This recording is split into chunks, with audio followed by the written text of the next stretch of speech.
Water can accumulate in a driveway for a variety of reasons. One of those being that the driveway wasn't constructed properly. But in this case, I don't think that's what the problem is. I think it was the soil actually settling, and that happens every once in a while. So there are a few reasons why you are going to have puddles in your driveway. However, this is an asphalt driveway, and I would imagine all you would need to do would be to clean the area as much as you can.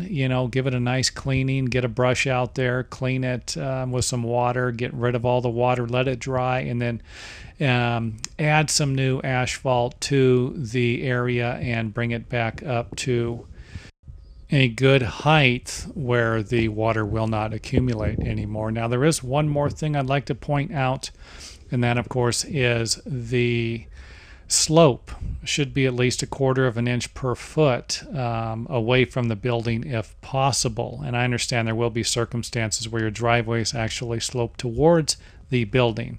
And if this is the case, it wouldn't be a bad idea to install some type of a drainage system to make sure that the water doesn't drain into the building. So again, something like this, if you have a puddle in your driveway, if you have a concrete driveway and you have a puddle that forms in there all the time, you might need to cut out a section of the concrete and re-pour that section or re-pour the entire driveway.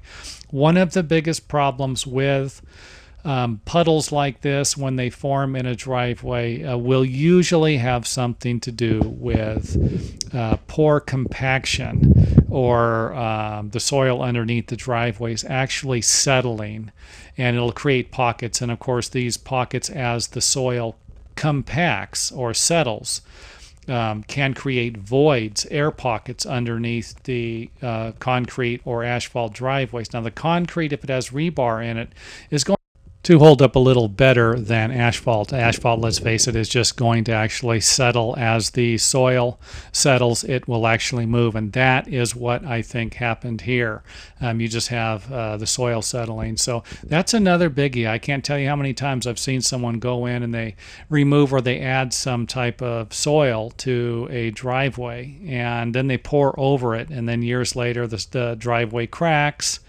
Or you have other problems with it, puddles forming, and then the people are like, gosh, what the heck happened? Well, it all goes back probably to the construction, the original design and construction of the driveway itself. So something like this, what are you going to do? You're going to tear the entire driveway out? You could tear the driveway out, replace it with concrete, get rid of the asphalt. That would be up to you, depending on how much money you have to spend.